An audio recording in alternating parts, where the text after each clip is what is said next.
अजीब लगता है ये देख के कि भगवान से भी लोग रूठ के बैठे हैं। जिसे भगवान सारी दुनिया में चुन चुन के सिर्फ उन्हें ही दुख देता है, जैसे कि शायद भगवान को उन्हें ही सताने में मजा आता हो।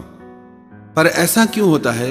जब भी कुछ अच्छा होता है तो हम कहते हैं कि ये सब मैंने अपनी मेहनत से किया है, मैंने अपने हुनर और अपनी समझदारी से किया है। मनुष्य का स्वभाव है कि वो किसी भी अच्छे काम का क्रेडिट वो किसी और को नहीं दे पाता, पर हर गलत काम का जिम्मेदार वो दूसरों को ठहराता है, और जब कोई और नहीं मिलता तो फिर भगवान के ऊपर ही डाल देता है। परमात्मा को, उनकी कृपा को हम समझे ही नहीं। परमात्मा तो स्वयं अस्तित्व का रूप है। हमारा होना ही परमात्मा की शक्ति से है। मेरा बोलना परमात्मा की शक्ति से, आपका सुनना परमात्मा की शक्ति से है। परमात्मा एक दिव्य ऊर्जा के रूप में है। लोग परमात्मा से प्रार्थनाएं करते हैं और जब पूरी नहीं होती तो शिकायतें करते हैं। कई लोग कहते हैं मैंने बहुत प्रार्थनाएं की पर भगवान नहीं सुनता। हमारी सबसे बड़ी गलती यह है कि हमने हमारी इच्छाओं को प्रार्थना मान लिया है। हमने हमारी मांगों को प्रार्थना का शब्द दे दिया है। परमात्मा के आगे मांगना प्रार्थना का एक अंग जरूर है, पर वो प्रार्थना नहीं है। प्रार्थना से कुछ प्राप्त नहीं होता, प्रार्थना में प्राप्त होता है। वास्तव में प्रेयर का अर्थ क्या है, प्रार्थना का अर्थ क्या है? जिसमें आपका दिल डूब जाए। प्रार्थना आपके हृदय को पवित्र कर देती है, दिव्य कर देती है। और पवित्र हृदय, दिव्य हृदय जो भी कार्य करता है वो जिंदगी में हमेशा खुशियां लेके आता है, अपने लिए भी दूसरों के लिए भी। प्रार्थना का अर्थ है कि जिसमें हमारी आत्मा डूब जाए, हम खो जाएं, हम मिट जाएं, जिसमें बाकी कुछ बचे ही नहीं पीछे। जब शबरी से भगवान राम मिले, शबरी को कुछ नहीं आता था, कोई प्रार्थना नहीं आती थी। भगवान राम को देख के उसकी आंखों से आंसू बहने लगे। राम शबरी की तरफ देखने लगे, शबरी श्री राम की तरफ देखने लगी। कितने ऋषि थे उस जंगल में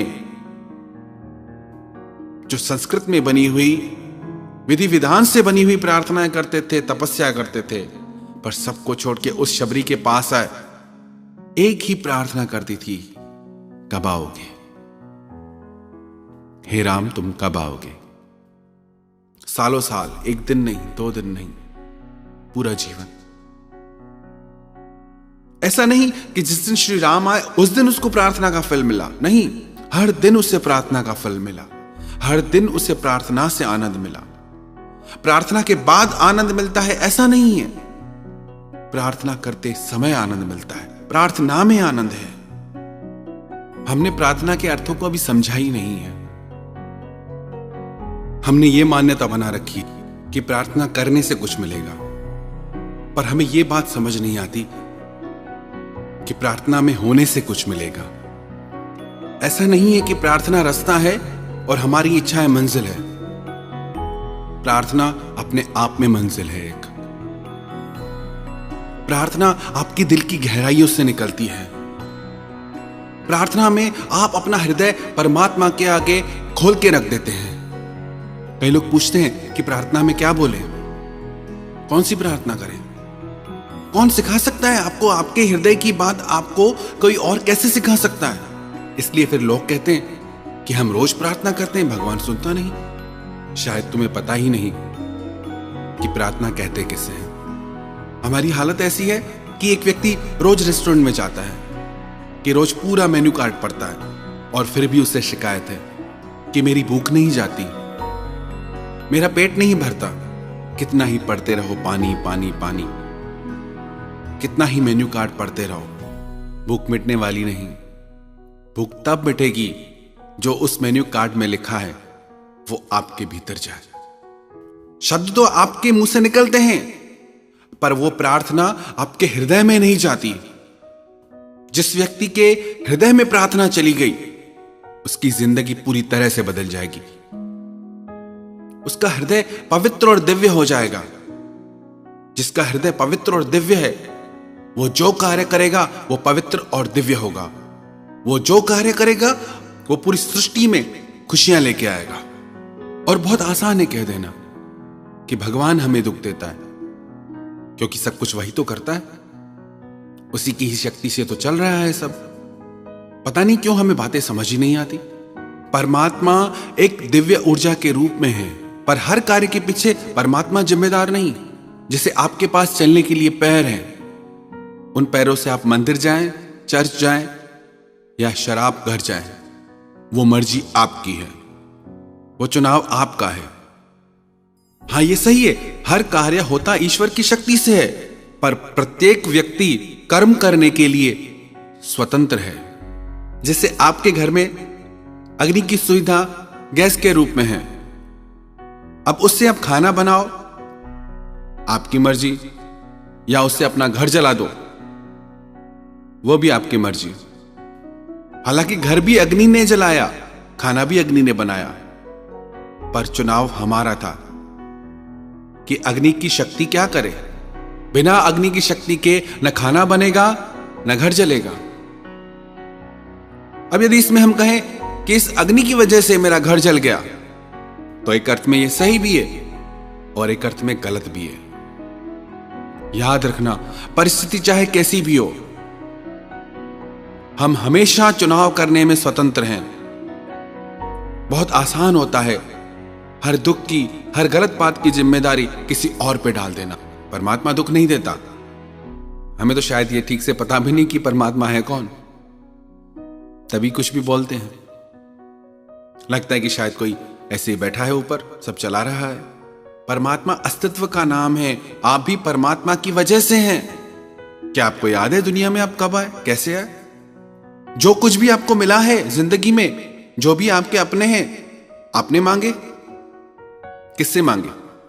हम रोते हैं कोई चला गया हमारी जिंदगी से, पर जो हमारी जिंदगी में है वो कहां से आए?